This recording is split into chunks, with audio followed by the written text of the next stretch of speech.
I'll call the meeting of Plan Commission to order. We have a roll call whenever you're ready, please. Mr. Ackerson? Here. Ms. Billman? Here. Mr. Fell? Here. Mr. Fitch? Here. Mr. Hopkins? Here. Ms. Wadrago? Mr. Trail? Here. Mr. Turner? Here. We do have a quorum. Do we have any changes to the agenda? Approval of the minutes. I'll do these in two separate voice votes. The first one is minutes from the October 15th, 2017 regular Plan Commission meeting. That's October 5th. What'd I say? October 5th. I stand corrected. October 5th Plan Commission meeting minutes. Mr. Fell moves. Second by Mr. Trail. Any changes to the minutes? All those in favor of approving the minutes, say aye. Aye. Those opposed, the minutes are approved from October 5th. The October 12th, 2017 Special Plan Commission meeting. Do we have any motions on these? I move to approve. Mr. Axton moves. I'll second. Mr. Fell seconds. Any changes? All those in favor of approving the minutes, say aye. Aye. Those opposed? Those minutes are approved. So now we have some communications. We have communications regarding the public hearing that we'll be having tonight. We have from Mary Beth Allen, Paul DeBevick, Deborah Katz Downey, Mary Pat McGuire, Pierre Moulin, Esther Pat, and Lois Steinberg.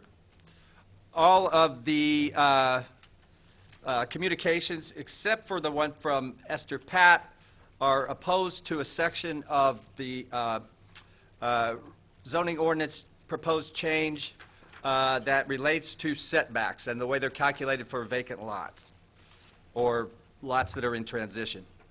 Esther Pat's letter is opposed to another section which proposes to lower the required parking standard for efficiencies, one-bedrooms and two-bedroom apartments. Which Just efficiencies in one bedrooms. and practically, it just applies to one-bedrooms. That's true. Yeah. So anyway, those are the communications we have. They'll be entered into the record. We don't have any continued public hearings. We don't have any old business. We do have a new public hearing. Plan case 2320T17. Application by the zoning administrator to amend the zoning ordinance with minor changes to Article 2, Article 5, Article 6, Article 8, Article 9, Article 11, Article 12, and Article 13. So, Mr. Garcia? Okay, good evening. Okay, so this is our semi-regular omnibus zoning ordinance text amendment. And we do these every few years, generally when there's a good need to republish the zoning ordinance. And usually that's done when we've had one or two, or in this case, 3 text amendments that have been approved and that need to be published in the zoning ordinance. So we when we go to republish the zoning ordinance and include those text amendments, it's a good time to add other smaller changes that don't generally require, or wouldn't generally require, a text amendment case of their own. So this time around, if you've looked at the memo and looked at Exhibit A, you'll notice that a lot of the changes are to make sections of the zoning ordinance more clear and understandable. I'd say that's the bulk of the changes. There are the usual small grammatical, spelling, and typo type fixes that we put in there. And then there are a couple changes to substance. And those are, so one of those is that we're proposing to remove some of the regulations in the B2 district that in practical terms just have not really worked as intended. We're also proposing an across-the-board parking standard for multifamily residential units. Then I wanted to point out that we are not proposing making changes to setback requirements, but I will discuss that when we come to it. I know most of the communications were about setback requirements, so I think I'll clarify that as we come to it. But the way we'll do this tonight is I'll just go through I won't talk about all the changes that we're proposing. That would get boring fast. But I will go through and highlight certain changes that we're proposing, and then we can revisit any of the proposed changes after my report, and we can discuss those. So if you'd like to follow along in your memo and in Exhibit A, I'll be starting at on page 2 of the memo. And towards the bottom. So, well, first we made some general changes, which I don't think I need to go into there. But down in Article 2, in definitions, number 5 in your memo says that we replaced or amended definitions for accessory building or structure, accessory use, corner lot, lot width, and structure. And those definitions were just a bit, I guess, wordy. Verbose, and they've been rewritten just to make them more understandable. And in some cases, some regulatory language was moved out of the definition into the part of the zoning ordinance where it should go. Number 6 at the bottom of that page is that we removed some unused definitions, which you can't find anywhere in the zoning ordinance, like amusement center, arcade. I think that comes from the 80s and was never used. Efficiency apartment and garden home, or garden comma home, so a home garden. Moving on to page 3, number 8. I'm going to zoom in here, so if anybody's watching at home, they can actually keep up. So number 8. Is to update section 5.2, which is principal and accessory uses, to make it more understandable. That was one of the things in here that was just really hard to read as it was. So we made changes to make that a lot easier to understand. Under point number 9 is to update the the table of permitted uses by district to allow more than one principal use in a single building in all zoning districts if each principal use is permitted by right in that district. That section, if you turn to, let's see, if you go to your memo, that is on page 4 at the top. It had a list of many of our zoning districts, but it left out other zoning districts, and in practical terms, this really won't have really much of an effect on day-to-day planning. But in the rare cases when we do have a proposal where there are 2 principal uses in one building, this would save staff. It would save volunteer commission time from having to go through a case, and it'll save time for the applicant as well. We can talk more about that if you like during the discussion, so I'll move on from there. Point number 10 is to remove section 5.7, which were these 2 additional regulations in the B2 district. And paragraph A of that section was designed to require business uses in multifamily residential buildings in the B2 district, and in practical terms that just really didn't work.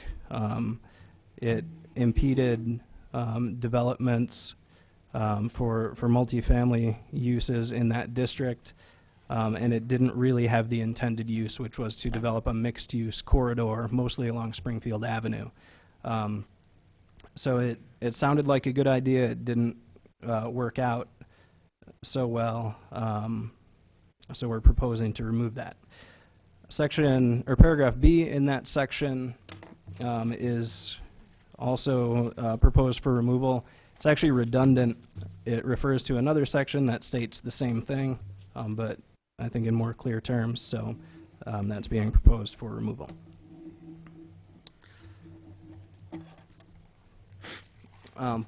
Number 11 is to rewrite section 5.8, which are the additional use regulations in the MOR district, and the sole purpose of this is to make them more understandable. As they are written, it's kind of hard to follow, so we're just proposing that they be rewritten. All the substance will remain. Nothing's being changed, just making it clear. Excuse me. Okay. So on page 4 of your memo, number 14, currently we exclude basements for single-family homes from being considered in gross floor area calculations, which in turn is used for floor area ratio calculations.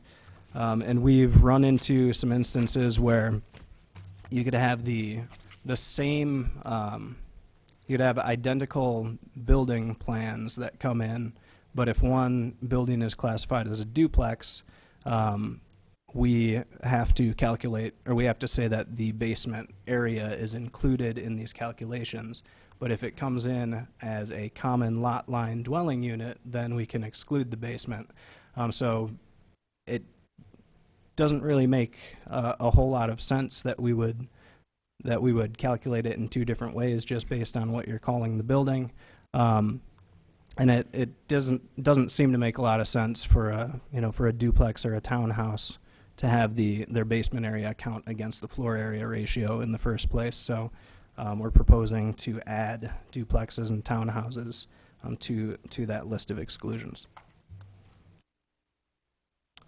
Let's see.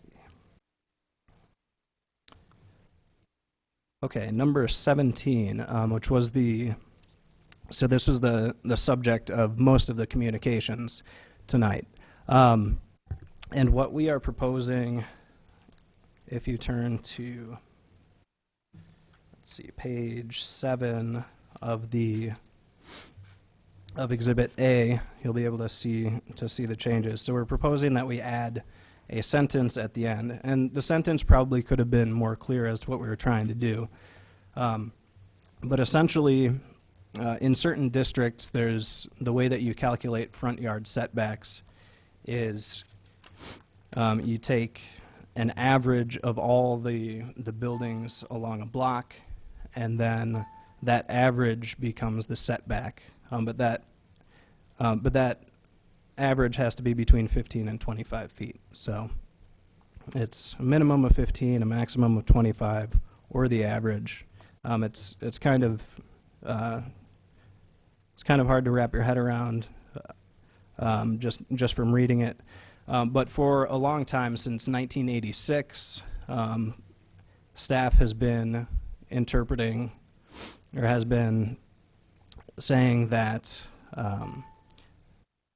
that if a development proposal would demolish a building, then that building would be calculated at the minimum, so at 15 feet, for the purposes of doing the average setback for the entire block, instead of calculating the setback for the building that is going to be demolished. And so what we're doing here is just codifying what has been our practice for 31 years. We're not proposing any changes to how we actually calculate that. We're just trying to clarify that, and we could probably write it better, maybe be more clear as to what we're saying. So we'd be amenable to changing this, but really what we're trying to do is just to clarify how it gets calculated, to be more transparent about that, and then to be consistent with how we've been doing things for 30 years. And we can discuss that more after I wrap up.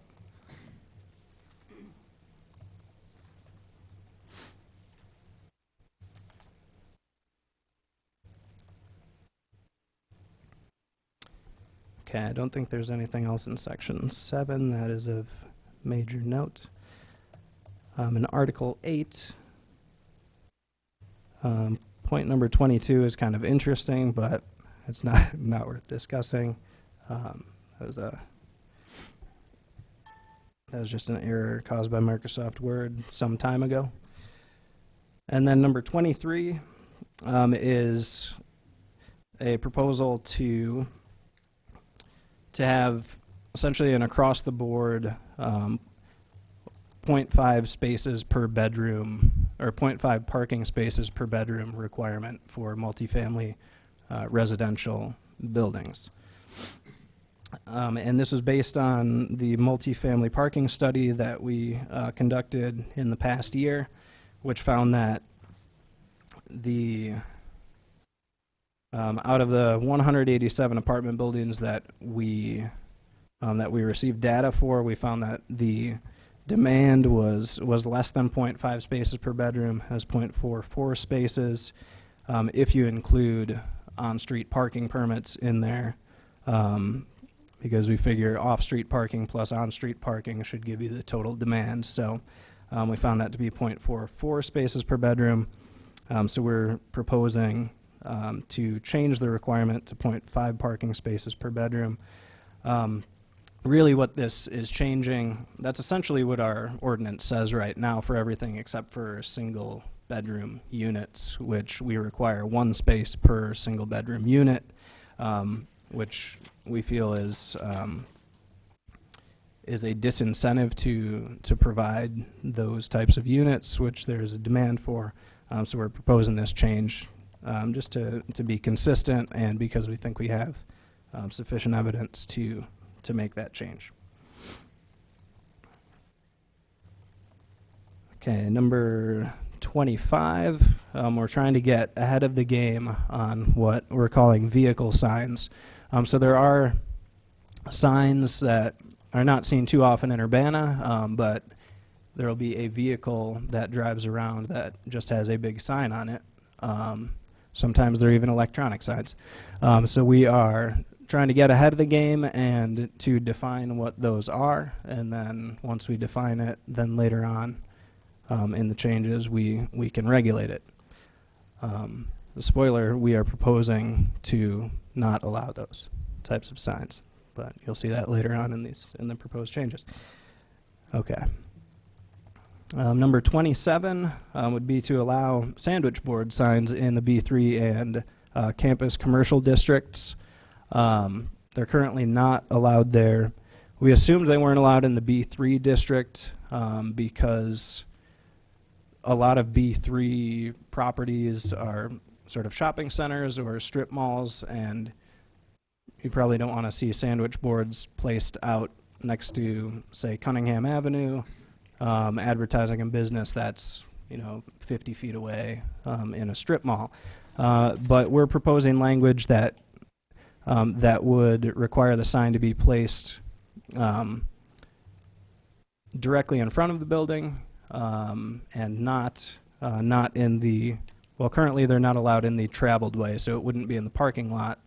So we think that with the language we're proposing, we could allow them in B3, but it would be up near the front of the building. And then in the campus commercial district, we're not really sure why they aren't allowed there. It was probably just an oversight when the campus commercial district was created. It probably just wasn't added to that.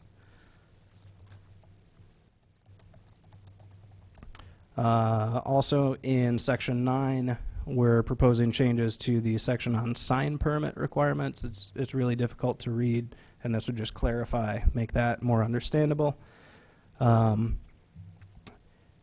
let's see. And then here we go. Number 29 is where we would add vehicle signs to the list of prohibited signs, and also make some minor changes to that section. But we would allow a vehicle sign that's secondary or incidental to a business that you have. So if you're a contractor, we don't want to say you can't put decals on your truck that say, this is my contracting business. But if the sole purpose is driving around advertising something, then we would not want to allow that. So that's the proposal. Can I ask a question about that, Mr. Garcia? Sure. Will that apply to MTD buses? No, because their main purpose is to provide public transportation. So the advertising is secondary to their, Yeah, but let's make I don't sure think the it's- language does that. yeah, let's make sure it's written, Yeah. so that's, Yeah, no, right. that's right. Yes, we can discuss that, That's discuss right, that yeah. during discussion. Yeah. Okay. I just want to know if it, yeah. All right. And then you'll notice that there are quite a few pages that are our signed standards tables, and we're just proposing amendments to those that would make them more consistent. Sometimes the language for the same type of regulation within the same table was not consistent, and so we're cleaning that up. And then really there are a couple, or there's one change in Article 11, one in Article 12, and one in Article 13, but I don't think those are major enough to discuss. So that's the summary of I guess, or the highlight tour through the proposed changes to the zoning ordinance. And now it is discussion time. Well, it's time for questions. yeah. Or Any questions for Mr. question Garcia? I just Mr. have, Ackerson? and mostly for my own education. In the use regulations, when you're talking about, so a building where you have more than one principal use is approved, just give an example. That's a good question. I should have had this queued up. So if you were in a B3 district and you wanted to have, and you had one building and you wanted, well, okay, sorry, I guess B3 it's already allowed in. So, CCD is not listed in the current language, so that would okay, be good. so campus commercial district is not listed in the current language. So if you wanted to have a bakery and a coffee shop in one building, it would currently require a conditional use permit, I believe. Yes, it would require a conditional use permit, and I think it's reasonable to say, well, they're both permitted in that district, so they should be allowed, so why do we need to have a zoning board meeting? Any further questions? Mr. Fell? The intent of the changes for the MOR guidelines of administrative review, I assume don't apply if you're building a new building? But I guess it's a clarification of intent, because number 2, which can be approved, site plan can be approved administratively, says increasing the floor area ratio of the lot by 15% or less, which could lead to an argument that you could replace the building with a new building that had a floor area that was 15% more, and you could approve that administratively, and I don't think that's your intent. What page are you on in the? I'm on 5 Okay. of the, Appendix. yeah, the appendix. So Right. it basically says encourage adaptive reuse of principal buildings, but then it gets to what can be approved administratively, and you really don't clarify that it's a change to an existing building. I think that might be in section A, which I did not include, here, and I actually don't have my full zoning ordinance on me. I just wonder if we want a little bit of language clarity there, so you can't Like the interpret it. word, like the word existing, perhaps? Yes, yes, because I don't believe it's the intent that you can build something new that has the same floor area and Right. approve it administratively. I'm pretty sure that paragraph A, which, like I said, was left out of this. Okay. Pretty sure in there it says principal building, if you're constructing a principal building, and it says some other things, but I think Lori's looking that up, so. I am, but I don't think it would hurt necessarily to add the term existing Okay. in that, just to be abundantly clear.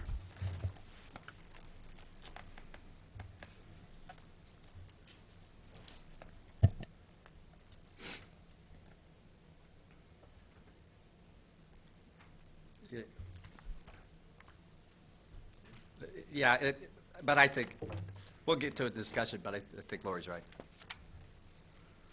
Yes. A says, within the MOR, site plans for all changes of use, building additions, exterior building remodeling, new construction, and parking lot construction or expansion shall comply with the MOR zoning ordinance requirements. So, Section A of V-8. No, I agree with that, yeah. And I do think you might be able to make that argument, but it says increasing the footprint of the principal building. So if you're building something new, I don't know if you could say you're increasing the footprint. But number 2 doesn't. Oh, sorry, increasing, Number 2 could be a new building. okay, right, sorry, I was reading the wrong one. Yeah, I think you could make that argument, so.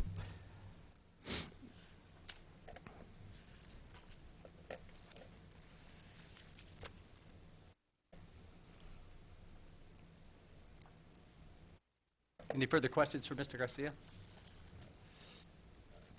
Mr. Trail? I have a fairly sizable bumper sticker on my truck.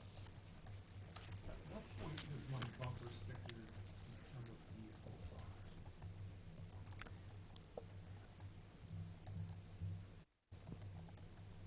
I don't think it ever does become a vehicle sign. I've got like 3-foot one on the tailgate. Do you drive your car around for the sole purpose of showing people your bumper sticker? If I'm invested in a 3x3 bumper sticker on my You're going to be proud of it, yeah. I'm obviously wanting people to notice it. We can discuss that further, I think, flesh that out. Yeah, Why? I'm just trying to get a, wow, what is this all about? yeah, right, You know, why? sure. Any further questions? Well, could I- Mr. Fell? I'm sorry. Sorry. Well, have a follow-up. I guess mostly out of curiosity. So somebody has a vehicle sign, whatever that would be, and drive it from Champaign into Urbana. What do we do? What's our enforcement procedure? You pull it over and the police pull it over and say that's not allowed here. I think maybe more likely if it were parked at a location regularly, we would be able to send a zoning violation. Okay. I mean, enforcement is not going to be great on this one. We might still need to figure it out, but we wanted to at least start with something on the books. Okay. As a follow-up to these two, really, what it begs is, what's a vehicle sign? I mean, what's that definition? Right. Is it one only where there's a sign on the top of a car or a truck? Is it the size of the sign involved? Well, Kevin's pulling out the- What constitutes the definition? While Kevin's pulling out the proposed definition, I'll provide the example. While I was sitting at my desk here at the city building, I looked out on Vine Street and I saw a very small truck pulling a giant strut from a vehicle. I don't even know what that does, but it was probably 20 feet long, and it was driving around to advertise that strut particular brand. It was serving no other purpose. It wasn't delivering them to a auto parts store, but we've also seen them in other communities where it is basically a digital sign on the back of a truck that's maybe 18 inches wide and, I don't know, 12 by 8 feet, and it just drives around solely for the purpose of advertising. Mr. Hopkins? I suggest we defer this to discussion, I agree. because what's just been said now is completely different from what I inferred from what was written. I mean, it's a totally different issue. All right. Further questions? Thank you, Mr. Garcia. Thanks. Normally now, we would go into, I would read the procedures for a public hearing, which involve letting the petitioner, which is the city in this case, present their argument, and then anybody opposed or in favor can address the commission. Sir, would you like to address the commission tonight? I did have a question about the vehicle. If you could, yeah, please, just state your name for the... Hi. My name's Adam Rush. I serve on the MOR Development Review Board. Great. So I wanted to sit in to observe Okay. and hear about these changes. And a lot of the changes about the setbacks were already addressed, so I don't have any questions about that anymore. But in terms of the vehicular signs, I have seen these in places like Chicago and bigger cities where it's basically a small truck, like a small delivery truck, that has a billboard on the back of the truck that just does circles around the block or around a certain area. So, like, they'll circle around the loop or whatever to advertise whatever is on the billboard. And the purpose of the truck is that it is a billboard that then drives in circles. And I guess my only comment on that is that I'm not sure if it's the place of the city to regulate them driving in the community, but I think it is the place of this board to make a regulation on whether or not they can be parked in front of a location, because that seems like a zoning thing, as opposed to driving on a public street if they are a licensed vehicle. So that's all I had. Okay, any questions? Nope. Thank you. Okay, now we will close the public input section and go into some discussion. So I guess the first issue is the issue, probably take the ones where there was a pain point that were brought up. So first of all, we might as well just continue with the vehicular signs since we were moving down that road. There's a pun in there somewhere, but. And I think we need a little more Mr. Bell. clarification from some kind of better language. Because, for instance, I mean, as silly as it sounds, we can't have the Red Bull truck or the Oscar Mayer Wienermobile at the Corn Festival. I mean,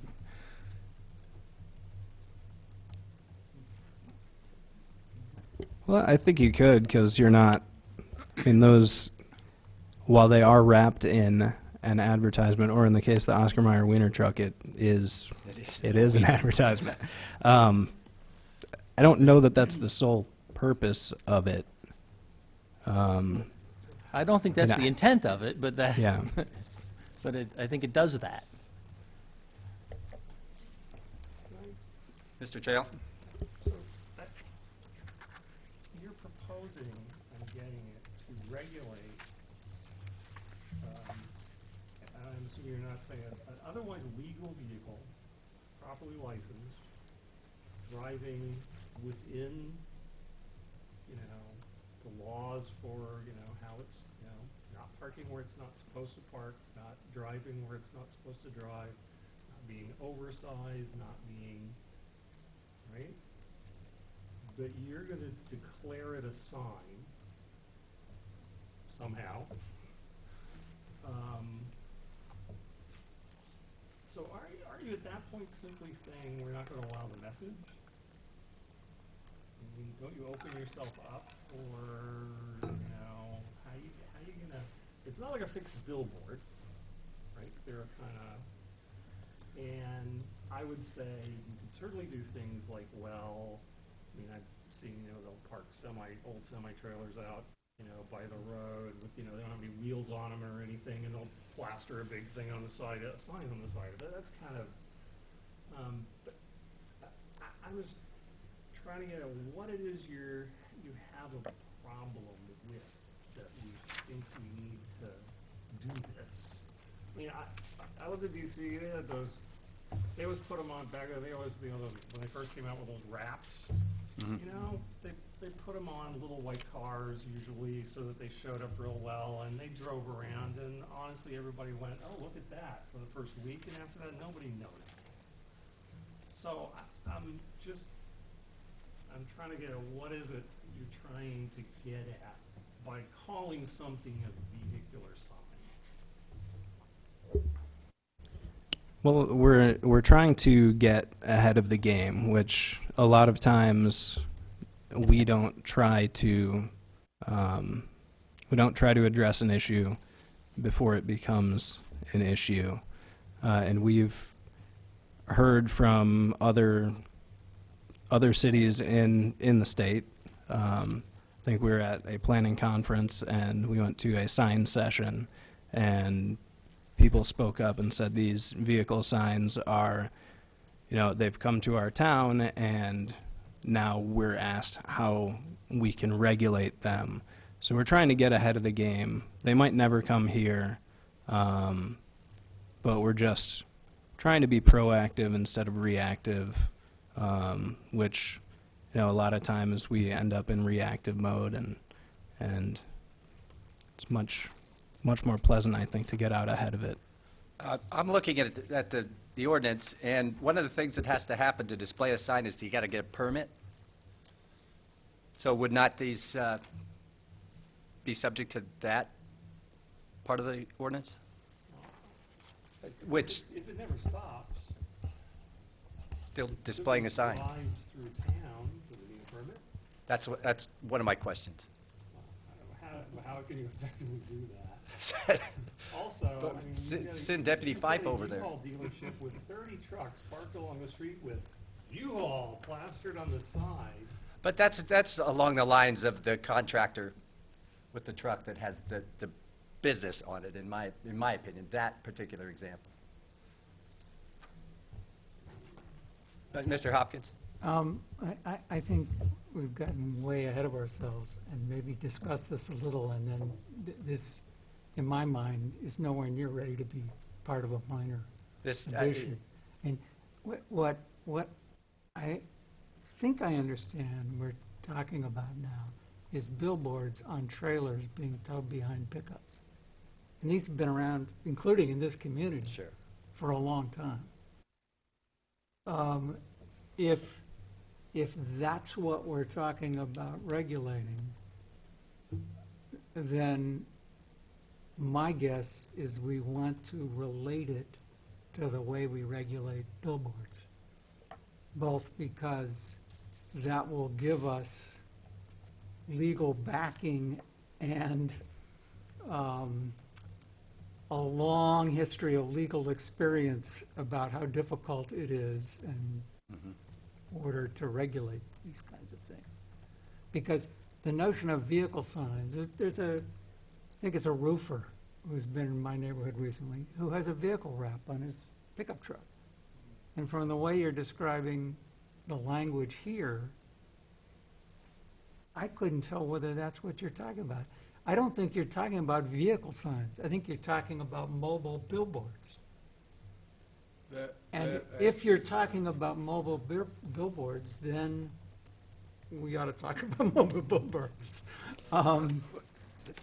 I think those are good points, and one of the things I was looking for in the ordinance as it's written is there some authority to regulate these things right now through the permitting process? And is there a definition of portable or mobile billboard? So I think what you're proposing is we want to pull this out for now and maybe revisit it as a case of its own. Yeah, that's what I'm Mr. proposing. Trail. The term vehicular sign may be way too general for what's being potentially proposed.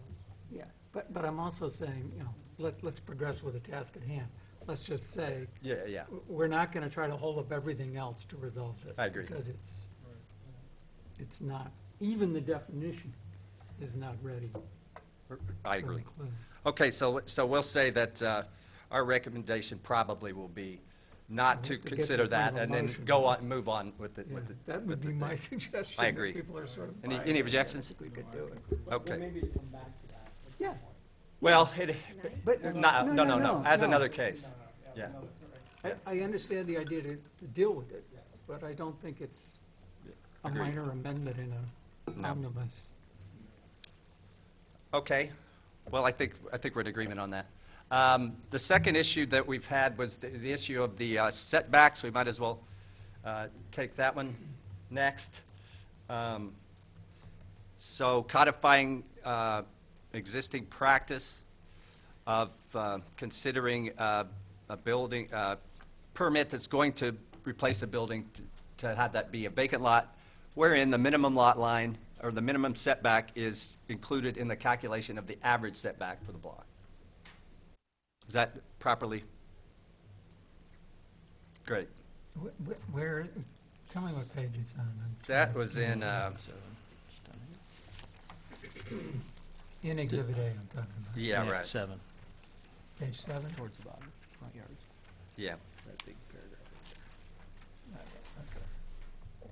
I wonder if we do want staff to try to put some clearer language to what you mean, what your intent is. I know what your intent is, but obviously, lots of people who are reading this don't understand the intent. I think we could definitely be clearer, because we say here they shall be considered vacant, which, to understand that, you have to read the whole big paragraph above it. If we just said something like a development proposal, that includes, it's missing a that, that includes demolishing existing buildings.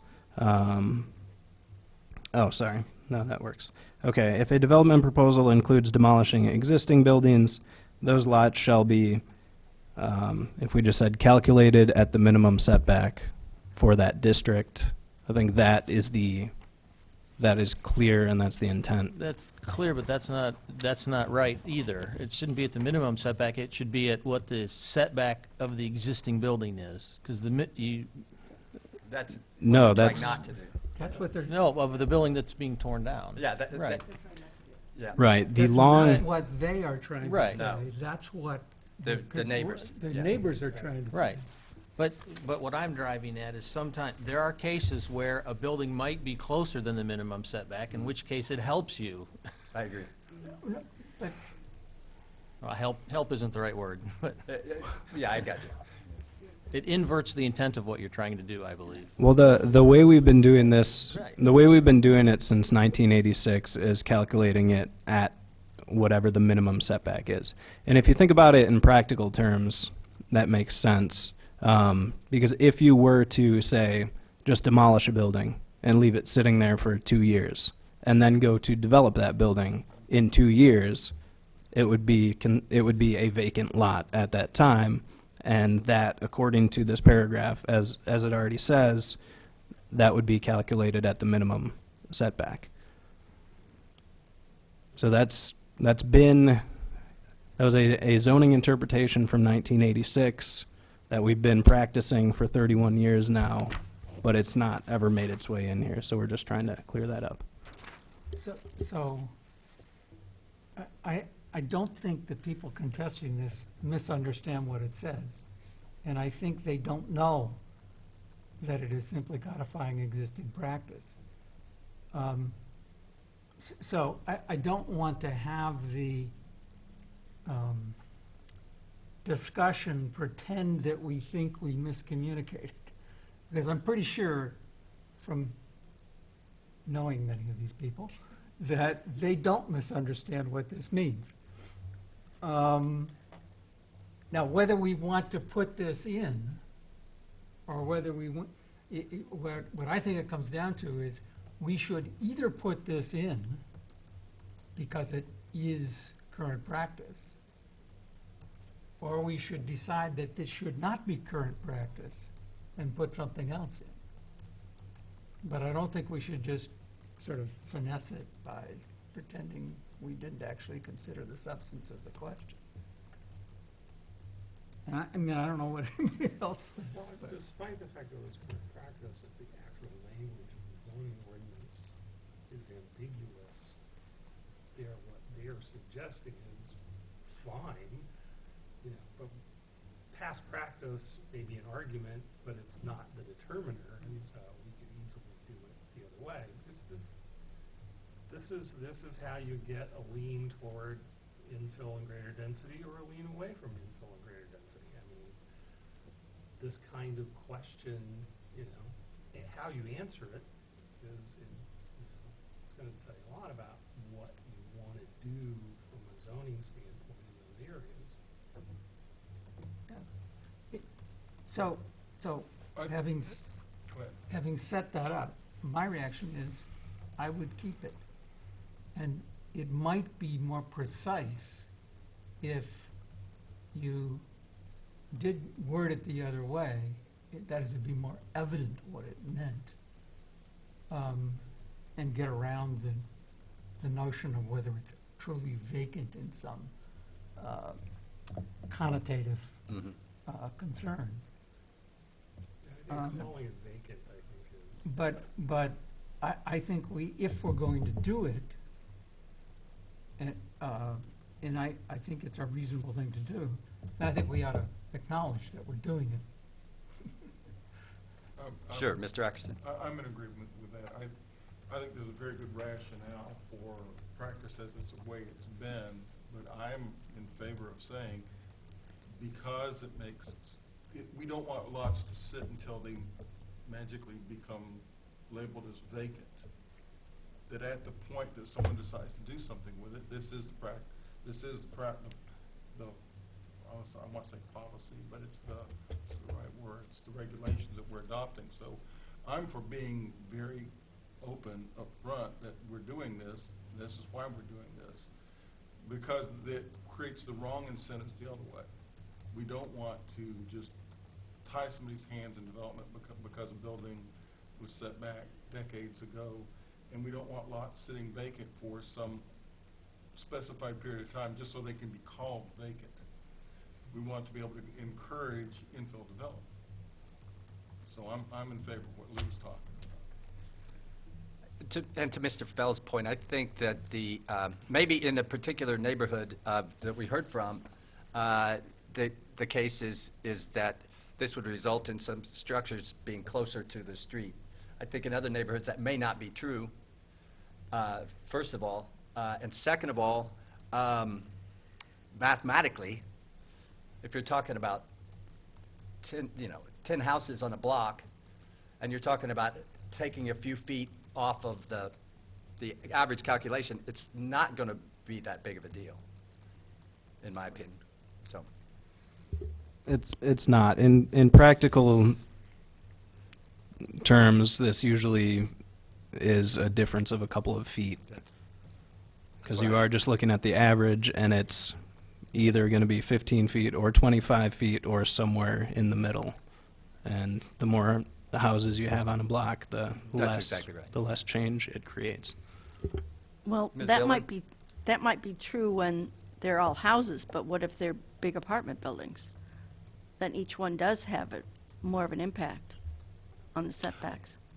It depends on the characteristics of the neighborhood. You're absolutely right. That's why, I'm not sure what the effect of this would be. You'd have to go neighborhood by neighborhood, block by block, to see, okay, that's going to move it back 5 feet or forward 2 feet or whatever the case may be.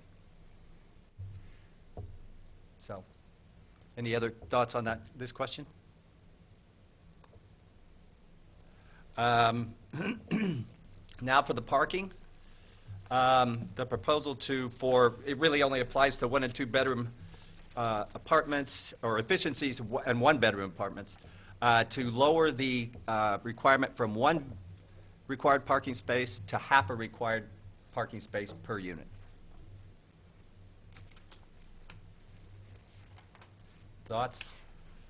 I never understood Mr. why Atkinson. the current policy existed in the first place, why you treat 1-bedroom apartments differently for parking than you would for 2-bedroom, 3-bedroom, 4-bedroom apartments. That the total number of people who live in a building need parking. And so why would we want to have a disincentive for creating 1-bedroom apartments? Mr. Hopkins? I have concerns about this in certain ways. One is, this is a regulation that applies throughout the city. Am I correct? Or Yes. okay, so 1-bedroom apartments in many parts of this city are not going to be occupied by 1 person, and they are going to be occupied by somebody using a car.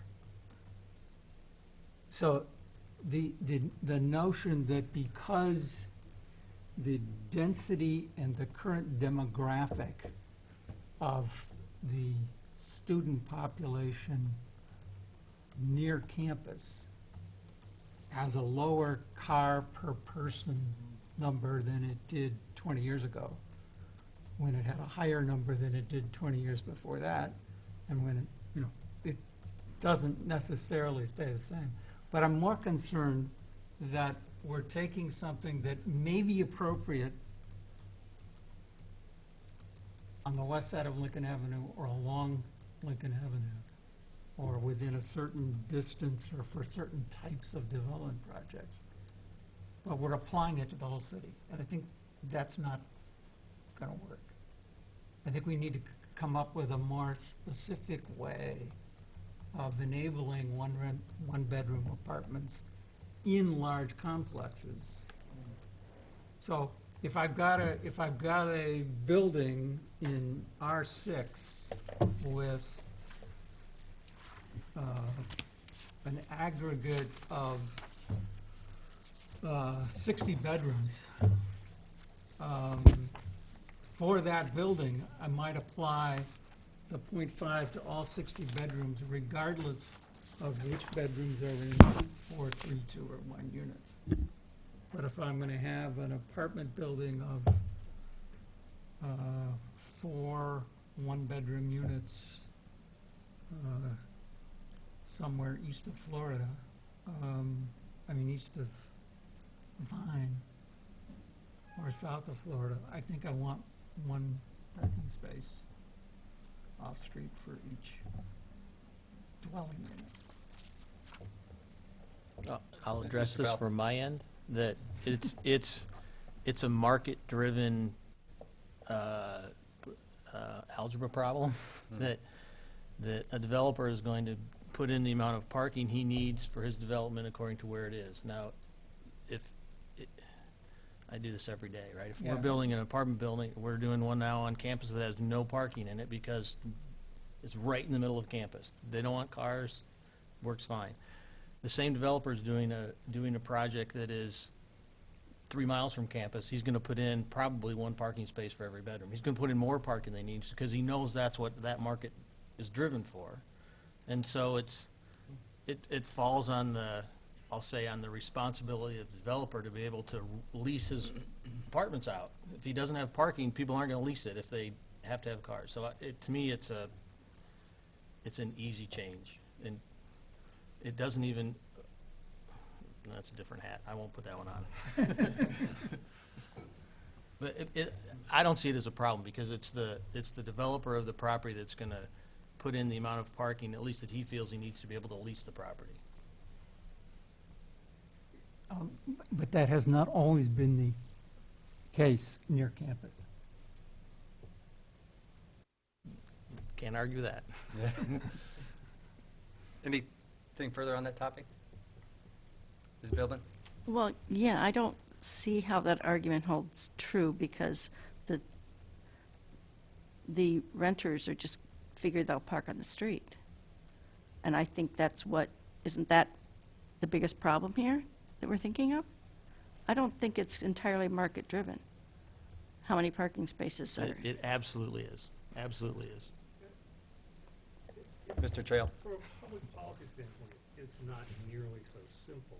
Yes, it's, that at some point it develops a number, but that number has a lot more to do with, the available transit options, the location of services, all those sort of stuff. That more than whether I can get a spot in the building and how much it costs is only one factor. And yes, a lot of times if you're really restricting transit services and it's very difficult to get to grocery stores and whatever by walking or biking, or like many people I know, they've given up biking because they've been hit more than one time. It's, trying to lead an idea of, less parking by changing that. Developer's going to put more parking in if people demand it, and people demand it based on a lot of other things than just the zoning thing. I don't see that this one makes a huge difference. Other than it does probably create in certain areas a bias against one-bedroom apartments or studio apartments, Yes, it does. but only in some areas. No. You're going to tell me that reducing the minimum parking for someplace where you're just not close to anything, you're going to have a car, Mhm. they're gonna develop down to the minimum parking, or they're gonna? No, they're not. Right. So we're talking about the minimum amount of parking people have to include, and I think it mainly affects certain areas. more than others, that it may create Yeah, a that's- bias no, that's against true. Yeah. one-bedroom apartments. I actually think in some ways it probably is one of the areas where we probably would rather have one be available in one-bedroom apartments, as opposed to a bias toward large bedroom apartments, although you kind of want those for families too. But I mean, I guess when it comes down, believe me, I have stronger opinions on parking than most people. But I mean, this one to me just doesn't sound like a huge. It's going to make enough a difference from a policy standpoint. I mean, sure, in some buildings, in some locations, it's going to make a little bit of, but it's just not enough of a change to get too riled up about, I guess. Anything further on that topic? The last thing then, I think that was mentioned in one of the letters was the issue of floor area ratio and basements. There is a definition of basement in the ordinance, and it includes basements that are not fully below the ground. Just so you know. So, That are less than half. yeah, let me look. It's explicit, I think. Less, at least 1/2 below grade, that's Yeah. exactly right. This is in the zoning ordinance on page 9. Does it say anything about, Yeah. if there any difference whether there's external access? Nope, No. not in the definition of basement. I think we want to be really careful about putting basements in floor area, because if we start to include it, we probably just made a third of the houses in Urbana non-conforming. But it's already excluded for It is excluded now. R1. For single-family single-family single-family homes, homes, Single-family. it's Right. excluded. Already excluded. What this is doing is making the duplexes And townhouses. conforming. Yeah. Yeah. Actually, I think. Because this applies to, this extends beyond single-family to duplexes and townhouses. And townhouses are defined as single-family attached. I looked it up. Townhouse is defined as row house. Yeah. And row house is defined as within a house. And a row house row is defined as whatever. But anyway, a townhouse by derived, cell 3 derivatives, is a single-family unit. So you're basically talking about single-family and duplex, regardless of zoning district. So I think it actually solves Yeah. the problem rather than creates it. One point I had about the language of this specific provision, it says, and this is probably nitpicking, but it says areas used for basements in single-family dwellings, duplexes, and townhouses. I mean, are you really, you're not talking about the use, you're talking about a structure, right? As defined in the ordinance. You could use a basement for anything that you could put in a basement. To me, there's a big difference between a basement that could be used when it's rented out as a. There is, but it says area, Oh. it says areas used as basements. So does that mean if it's an apartment, it's no longer a basement? I don't know. So I think I want that Yes, used out of there. Yes, I agree. I have 2 spaces in my house that I call the basement, and neither one of them is below ground. That doesn't make, yeah, right. I have a partially finished basement, and there is one part of that partially finished area that's been converted into a bedroom, and it is more than halfway underground. Anyway, yeah, but I agree. We want to be clear that we're talking about basement as defined. As defined in the ordinance, Yeah, yeah. so used as whatever, So instead of areas used for basements, we can just say basements. yes, It's defined, yeah, right. This is- they're defined. That's right. Okay, So, that's that. Are there any other issues? I think those were the pain points. There was one other point about wanting to go back into the ordinance and enhance the landscaping and tree planting.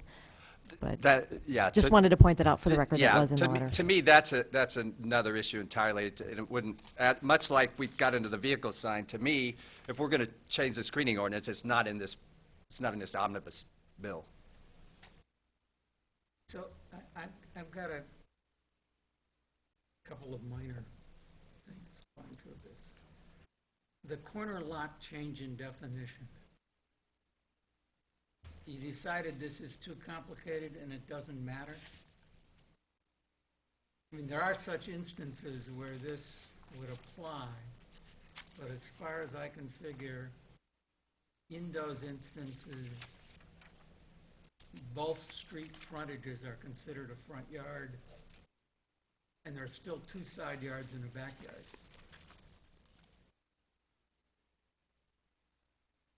Okay, one of my neighbors has a front yard that's on a corner of a 140-degree angle, but no distinction is made between their front yard that's actually on 2 streets. Because they still have 2 side yards that are adjacent to other lots. They still have a backyard. And my guess is that, and I've looked at other places in the ordinance, that we would treat that as one front yard, even though it's at the intersection of 2 streets. I guess what I'm really asking is, in simplifying this, have you actually thought about the case that was accounted for in this? I believe so. So the requirement is that you have a front yard for any lot. You have a front yard along any street frontage. So this definition seemed needlessly complicated, especially because we only use the term corner lot, I think, once or twice in the whole zoning ordinance. And looking at those instances, it didn't seem that that it would be affected at all by changing the definition just to simplify it. Okay, so I live on a corner lot, essentially a 90-degree angle. That means that I have 2 front yard setbacks. Okay, I have only 1 side yard setback, and I have another setback that counts as a backyard setback, because you have to have one of your setbacks be a backyard setback, according to the zoning ordinance. In the case of a 135-degree angle street, the front yard is 1 front yard. It's actually on 2 streets. There's 1 front yard. There are 2 side yards, and there's a backyard. And I'm actually agreeing with you that I think it all still works. Yeah. Because they're not being forced to claim that one of their side yards is a front yard. They only have 1 front yard. What it amounts to is that at some angle of a corner lot, you only have 1 front yard. Anyway, you've at least thought about it, and I'm pretty sure it all works, but I was just checking. Your definition of structure, I think works, but again, it's a question of whether we really thought about the specific words. Is anything constructed which requires attachment to the ground? Now, a shed, which you have defined as a structure, does not require a foundation. But a shed that is, even a shed that's under 120 square feet and therefore does not require a permit as long as it's, whatever, 3 feet from the boundary, is still supposed to, maybe this is a building code issue, is still supposed to be attached to the ground, so it can't blow away. So are we in the zoning ordinance making a distinction between attached and requiring a foundation? I think it's okay. I'm just trying to see if we actually know that that's what we're doing. Well, I hope it's okay because that's what's currently in there. We're just proposing striking the second half of the sentence, which just added a lot of words. But if there's any way to clean that up, Okay, That's- but you put sheds under structures, you got rid of buildings, and that, I think the distinction now between a shed and whatever else, I can't remember, is that a shed doesn't have a foundation, or a permanent foundation. That's what the new definition says. Yeah, so a shed is still a structure, and therefore it is defined as something that has to be attached to the ground, even though it doesn't require A permanent foundation. foundation. That's what I'm really getting at. Because you changed the definition of building, structure, and shed, or relied on them in different ways, I think it still works.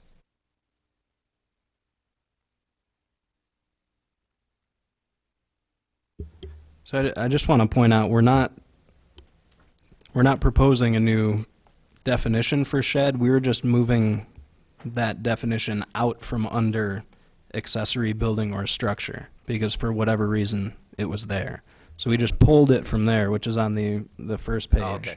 moved it to its own definition, and we weren't trying to make it better in any way other than just moving it. But you got rid of a distinction of using both the word building and the word structure.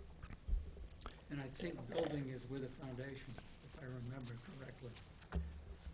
Building is, I'm not too enamored by the definition, but building includes the term structure. So the reason that we got rid of building or structure is that it was redundant to say building or structure anywhere in the zoning ordinance, because all buildings are structures. So if it said building or structure, you can just say structure. So that's. Let's see. Any others?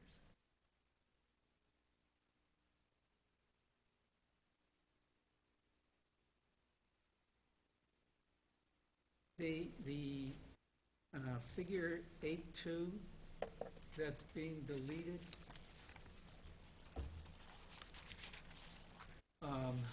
This is parking. Turnaround. Page 12 on, it's being replaced by two options. Is this a change in site plan requirements? Is this intending to, I mean, it leads to a different requirement or whatever. It says typical, so I'm not sure what we're accomplishing by changing what we say is typical. You may have So- anything to say about it, I don't know. Actually, I'm glad you brought these up because after we put out the memo, I spoke to Public Works. I spoke to Bill Gray, our Public Works director, to ask him if he could make sense of this former figure 8.2. And actually, what they were trying to do with figure 8.2 were show 3 typical designs, not just 2. So we actually need to add a third option to this. To figure 8.2. So it's supposed to be option A as it's shown, and then option B would be Option A is the current figure that you've got crossed out. option A on page 13 of your memo, Yeah, or of the exhibit. It shows the turnaround area with the 15-foot radius, 23-foot minimum width, and 6-foot minimum depth. yeah. So that is option A. Then option B would have a no parking area, but the drive aisle would still be 23 feet wide, not 30 feet wide, as is shown here. And then option C would be to have no parking area, so So all the spaces could be occupied, but then you would have to have a 30-foot minimum width drive. And talking to Bill, they arrived at, he and previous planners and engineers arrived at these 3 acceptable options just based on years of experience in trying to work parking lot requirements into tight areas mostly in West Urbana. So as it stands, figure 8.2 is incredibly confusing since it's trying to pack 3 different concepts. It may have been explained somewhere, but from the I- figures.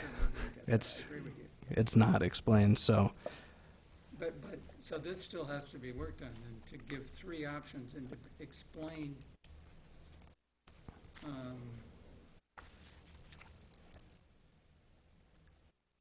and,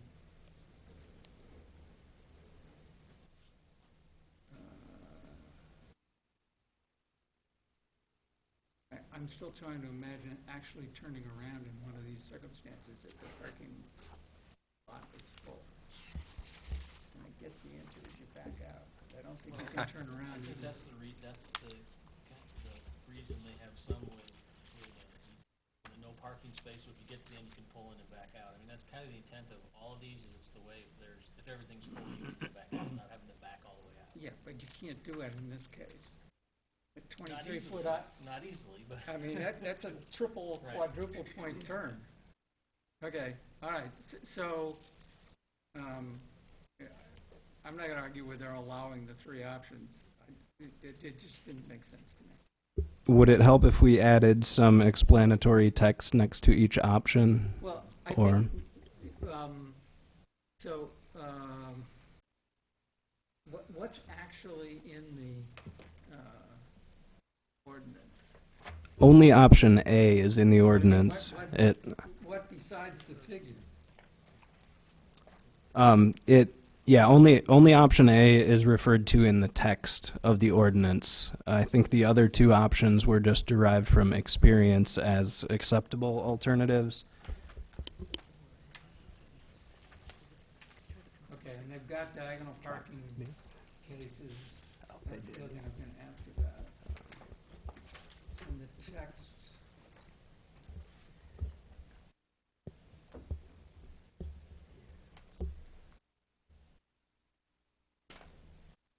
I don't quickly find. I think it's on page 90. Is it on page 98 under E3?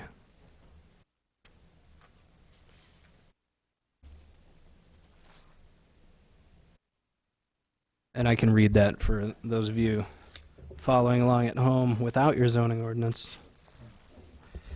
So this says, when the access drive for 90-degree parking is a permanent dead end, a turnaround shall be provided. The turnaround shall be designed with a minimum radius of 15 feet, a minimum width of 23 feet, and a minimum depth of 6 feet. Alternate turnaround designs may be approved by the zoning administrator. See Figure 8.2.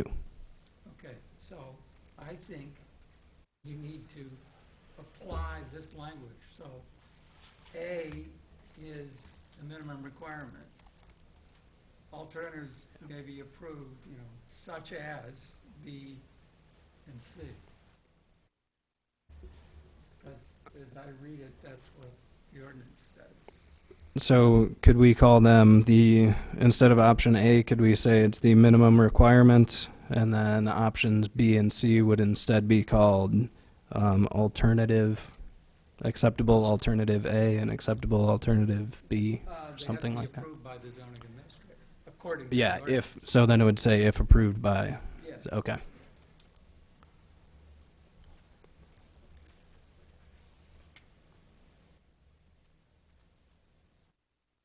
Anything further, Mr. Okay, Hopkins? the last thing is vehicle signs.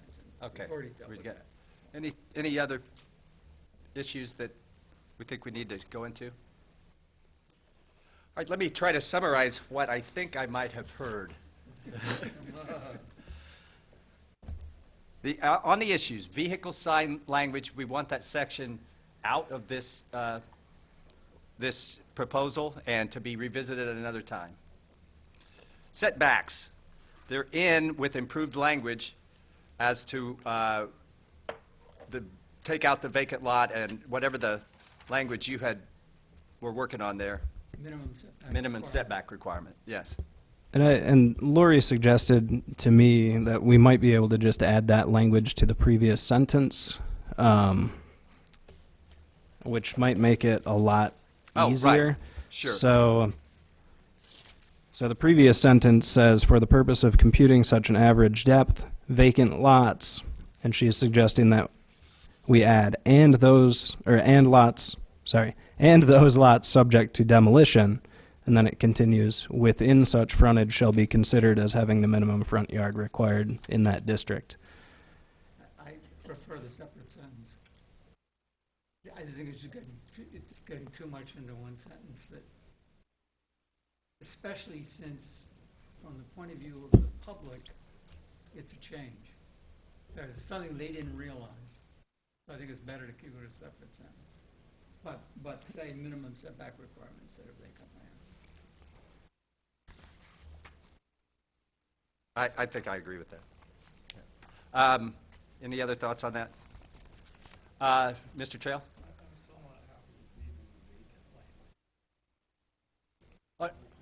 Oh, no, we're saying, yes. Just say Yes. minimum setback. Yeah, right. So it's got the demolition, what, But that includes in the second sentence that ends in vacant. Well, I think maybe we need to leave vacant in there, because there are some lots that are vacant. You could say a vacant lot or one. Yeah. Well, the previous sentence covers that. maybe Oh. you should read the Okay. thing as you. So the sentence before the sentence we're adding says, for the purpose of computing such an average depth, vacant lots within such frontage shall be considered as having the minimum front yard required in that district. And then we would add something that says, if a development proposal includes demolishing existing buildings, those lots shall be, shall use the minimum Yeah, just use front, the minimum use the front- shall yeah. clause from the sentence before again. That'd be fine. Okay. Shall be considered as having Yeah, the minimum? that'd be Yeah, great. okay. Okay, parking. I did not detect a consensus. I don't think we have. So we can try an amendment and see how it goes. Floor area ratio in regard to basements, we wanted to leave that language in, but clarify it not to use the word used and just use the word basement, which is defined. Corner lots, I don't think there was anything there. I think you just want to work through it. We want to make clear in any motion that our recommendation includes the additional options for the parking diagram and language which explains them. So that's what I've got. That's what I think I heard. Well, do we want to throw a motion down there, or do we want to chew on the parking thing more? Mr. Hopkins? So I'll move, what is this? Plan case 2320 T17, the recommendation for approval with the following changes. The wording changes that we've just gone through, and that the requirement for parking for one-bedroom apartments be one parking space per dwelling unit. So That's a That's- change. that would be a change from what you've proposed, and I think going back to the table as it is. Yeah, though, there's a simple way to make the statement. Much simpler, I mean, as simple as the current statement, but a different statement. Yeah. So you're saying don't change the table? I'm saying don't change the rule, Right. but the rewording of the way they simplified the table, they can still keep One bedroom. 90% of that simplification. Sure, if you want to do that, yeah. And if this That- gets approved, we can talk about how to clean up text up.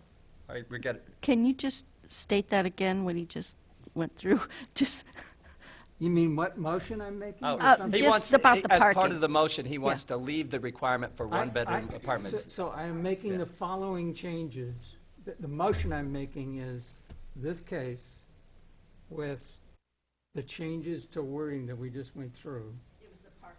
And And an I additional one, am- yeah. in this motion, also changing the parking to be one space per dwelling unit for one-bedroom apartments.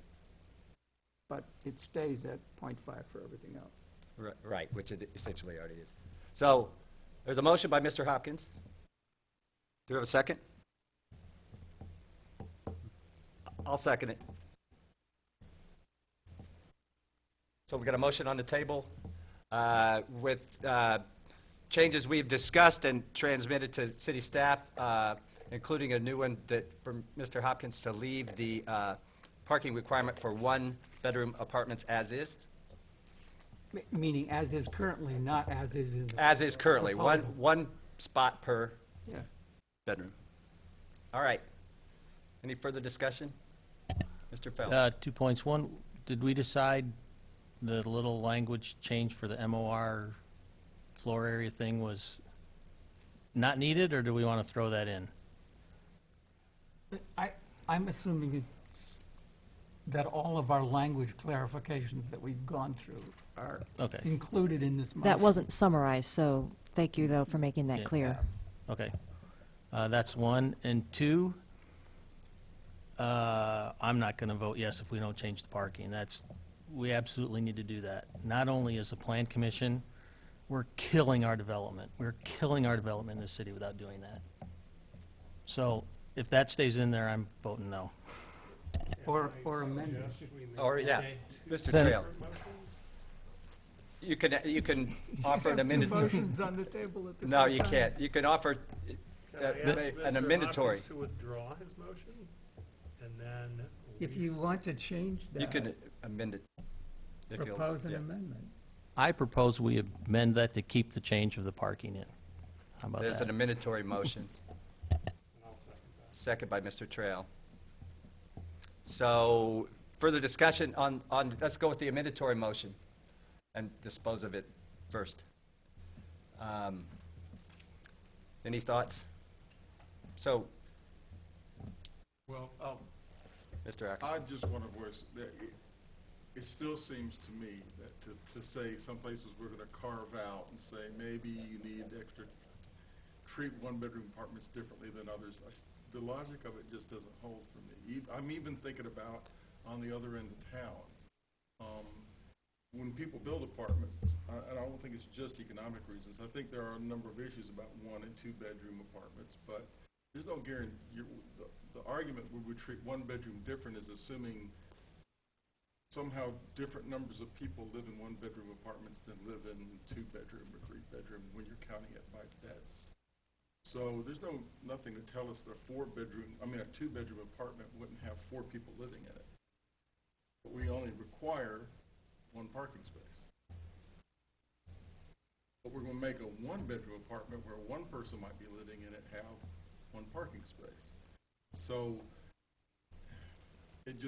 I'm just voicing my support for the change as proposed by the city. It seems to be consistent. I don't know that it's going to do everything we want in terms of infill development, and I know you'd make a change in one place, it'll affect the change somewhere else, but I'm just in support of the changes as proposed by the city staff. Mr. Trail? I mean, the point here is that what we're talking about is the statutory minimum parking. The market, decides it, you can develop as much parking as your space allows, or whatever. It's not as if this says that's all the parking you can develop. But basically, I think anything that starts the process of ratcheting down minimum parking requirements is good.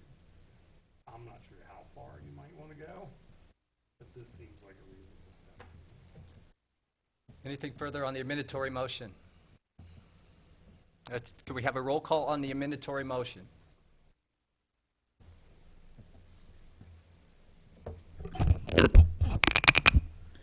Ms. Spillman? No. Mr. Fell? Yes. Mr. Fitch? Yes. Mr. Hopkins? No. Mr. Trail? Yeah. Mr. Turner? Yes. Mr. Ackerson? Yes. The amendatory motion passes. Therefore, the motion of Mr. Hopkins remains intact except for the part about the parking requirement, and that will be, as proposed by city staff, to be 0.5 per bedroom for one-bedroom apartments in the motion, which may not pass. Any further discussion now on the main motion? Ready for a roll call on the main motion? Mr. Fell? No. Mr. Fitch? Yes. Mr. Hopkins? Yes. Mr. Trail? Yeah. Mr. Turner? Yes. Mr. Ackerson? Yes. And Ms. Spillman? That motion passes. So the proposal will now go to the city council with our recommendations for changes. What date on that? Do you have any idea? The 18th of The this month. 18th of this month. Thank you for. Correct. Yeah, great. Okay. Now we have new business. We have an item to update the Plan Commission's bylaws.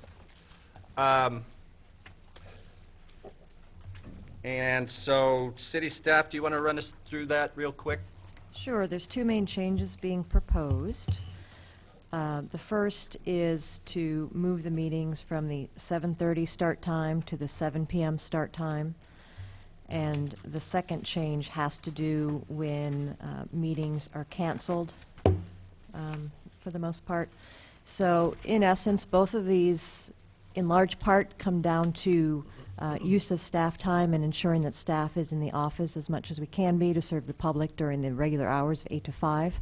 I go in the memo into some detail about our personnel policies in terms of compensatory time. So the time that staff spends outside of the regular working hours is rewarded at a rate of 1.5 hours for every 1 hour worked. So it might not make a lot of difference, a half an hour here and half an hour there, but that equals 0.75 hours in real time. And many of the planning staff are attending multiple meetings every month, and there are 4 staff members that can accrue this time. It does start to add up. And so what that means is that for every hour worked in the evening, that's an hour and a half that they're not there during the regular work week. So we're hoping that maybe just trimming a few things here and there, we would be able to get a little better control out of our compensatory time accrual, and then have staff really in the office during the times that the public expects us to be there. Great. Thank you. Any thoughts on this? I should also point out, you can't vote tonight on this. It's required that it's presented at one meeting and voted at a following meeting. I remember that from last time, actually, yeah. I think, I hear you about the issues you raised. I think I do like the sentence, and anybody can weigh in on this, that says, notice of information shall be posted. It says 2 public places in or near the canceled meeting site. I think a posted notice that the meeting's been canceled is. It's already in the zoning ordinance, actually. Oh, it's in a There's different language place. in the zoning ordinance, Oh, okay. which frankly is a little more important than even your bylaws. Sure. So, and it's listed in the memo on page 2, the procedures for continued hearings and meetings, that they're posted in the city building, and it is city policy to post it in 2 locations. I would hesitate to put 2 locations in the text, because if the city clerk and mayor determined that we only have room to post them in one location, that's all we're going to be able to post them in. And then secondly, we do also post that information on the city's website. We remove we post it on the city calendar online, and then a lot of people receive the mailings for this particular board and commission, or this particular commission, so a lot of people do hear about it via email as well. That's all good for me. I didn't, Ms. Billman? Yeah, I have a question. It says the meetings may be canceled, postponed, continued, or closed by the chairperson. Is that who currently is making the decision to cancel meetings? I make all the important decisions around I thought it was Actually, city staff. It's generally city staff because there's something about the case that it's not ready Yeah. or something. And so they'll, let me know and then let us know. So they run it by you before it's canceled. They tell me they're going to cancel it right before they cancel it. Okay, all right. I usually hear it about at the same time you do. You should test this case and try to get it. See what happens. Yeah, no, so I usually find out when you find out, basically. Unless every once in a while you ask my opinion. All right. Well, do we have anything else on the bylaws? Otherwise, we can't vote on it. If you want to discuss it some more, otherwise we'll just continue it to the next meeting. I Ms. have another Billman? question. When would these changes take effect? As soon as we vote on them. Okay. Yeah. No, not next week. We don't get to come to that. But we also Oh, right. don't arrive at 7:30, vote on them, yes, and have to come back. There you are. Yeah, right. So it would be the next meeting, yeah, after we vote on them, if they're approved. So we're going to continue this. Do we have a date? Are we going to meet again before Christmas? It looks likely that the county zoning text amendment on home occupations would need to come before you again, and in order to meet their schedule, December 21st is the only time really to do that. So that is tentatively scheduled. That would also help us to have you vote on these changes, so if they are going to take effect, we can kick it in for the next year when we're doing all of our calendaring. Great. That sounds reasonable. Hopefully we'll have a quorum. So there's no audience participation. Do we have a staff report? Just quickly, I wanted to update you all the planned unit development that you heard for the former Zeta Tau Alpha House at 1404 South Lincoln. That was approved by the City Council, so they have all the approvals they need to proceed. Great. We don't have a study session, so therefore we are adjourned. Great job tonight. You guys did a great job. That was the most wide-ranging discussion we've had in a while.